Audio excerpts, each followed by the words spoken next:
What if one of the most famous Bible stories, the golden calf, was political propaganda? When the kingdom of Israel split in two after Solomon's death, the northern king Jeroboam set up golden calves at two shrines. The biblical writer made it sound like a repeat of the worst sin in Israelite history. But was it? The answer tells us as much about who wrote the Bible as about what happened. To understand why that matters, we need to go back to the moment everything fell apart, 922 BCE. Solomon dies. His son Rehoboam takes the throne, and the northern tribes ask him to lower taxes.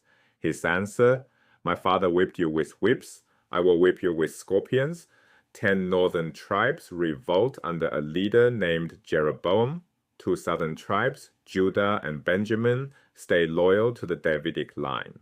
The structural difference between these two kingdoms shaped everything that followed. The north, Israel, was tribally diverse, geographically exposed, and politically volatile. Jeroboam set up his capital at Shechem and established worship centers at Dan and Bethel with golden calves. Now, the Deuteronomistic historian, and that's the biblical editor who compiled the books of Joshua through kings with a specific theological agenda, loyalty to Yahweh and to Jerusalem's temple. This editor described Jeroboam's calves using almost the exact same words as the golden calf sin in Exodus 32. That was deliberate. In the ancient Near East, the bull or calf was a common symbol of divine power. It could represent Yahweh's throne or pedestal, not a rival god. Jeroboam may have been establishing legitimate Yahweh worship sites, but the Deuteronomistic historian had a vested interest in delegitimizing any worship outside Jerusalem. So he made Jeroboam's shrines sound like a repeat of Israel's worst sin. And this is politically motivated historiography.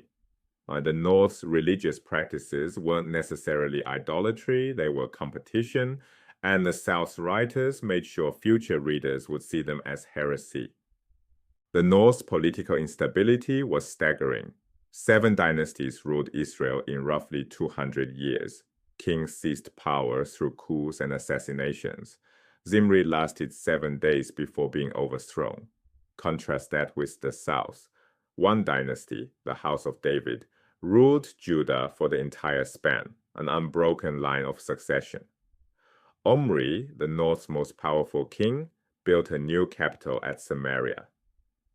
And here's where archaeology enters the picture.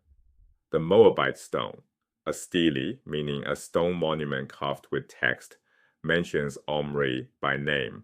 It's the first extra-biblical reference to an Israelite king. The South had its own advantages. Jerusalem served as both political capital and sole legitimate worship center. The Davidic dynasty provided continuity. Judah was smaller, poorer, and less strategically important than Israel, and that relative obscurity helped it survive longer. But the story of the divided kingdom isn't just politics. It's blood, fire, and empire. Around 870 BCE, King Ahab of Israel married Jezebel, a Phoenician princess. She built a temple to the Canaanite god Baal in Samaria. The prophets Elijah and Elisha declared holy war against Baal worship. Decades of religious conflict followed. Then came Jehu. Around 842 BCE, this military commander launched a bloody coup. He assassinated the king, threw Jezebel from a window, gathered every Baal worshipper in Samaria into Baal's temple, and slaughtered them all.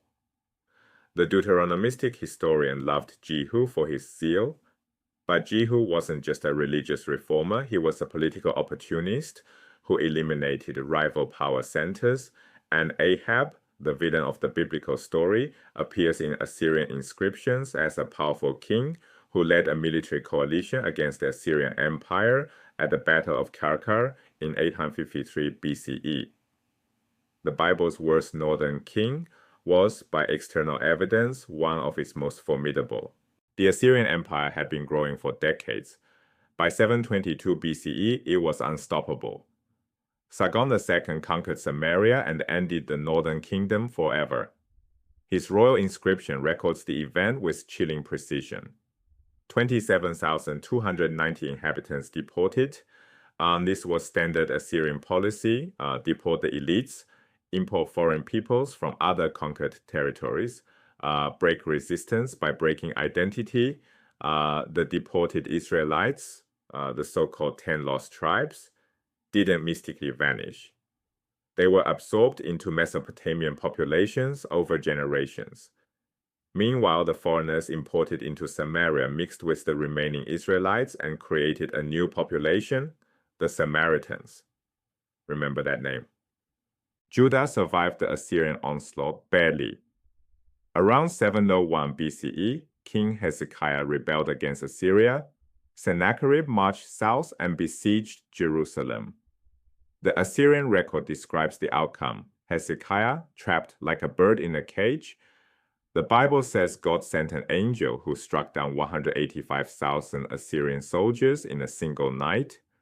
The Assyrian inscription says nothing about a withdrawal, just that Hezekiah was contained.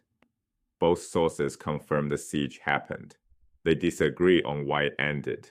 That tension, confirmation, and contradiction in the same event is what makes comparing these sources so valuable. Assyria eventually fell in 612 BCE, but a new empire rose, Babylon. Nebuchadnezzar besieged Jerusalem and in 586 BCE destroyed it completely, walls dismantled, temple burned, elites marched into exile, so both kingdoms fell. But the consequences echoed for centuries, all the way into the New Testament. Remember the Samaritans, the mixed population that Assyria created in the former northern kingdom? They practiced a form of Israelite religion, they worshipped Yahweh, they used the Torah. But the Judahites, the Jews returning from Babylonian exile, rejected them as religiously illegitimate. Centuries of hostility followed. By the time of Jesus, Jews and Samaritans despised each other, and that's the context you need for one of the most famous parables ever told. When Jesus made a Samaritan the hero of a story about compassion, he wasn't choosing a random stranger. He was choosing the most hated outsider his audience could imagine. Without this history, the parable of the Good Samaritan loses its radical punch. Here's the takeaway for reading any ancient text, not just the Bible. The Deuteronomistic historian had an agenda. Jerusalem is the only legitimate worship center. The Davidic dynasty is the only legitimate royal line.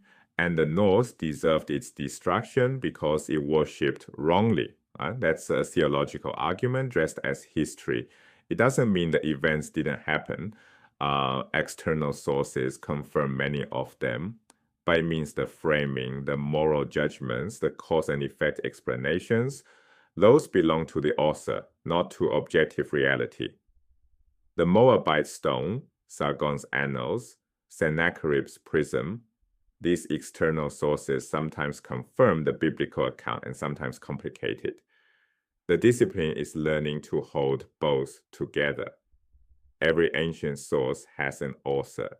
Every author has an agenda. The question is always, who wrote this and why? One united kingdom became two rival states. Israel lasted 200 years before Assyria erased it. Judah held on for another century and a half before Babylon finished the job. The northern tribes scattered. The southern elites marched into exile. The temple lay in ruins. It looked like the end. But the Babylonian exile didn't destroy the Jewish faith. It transformed it. And that's next.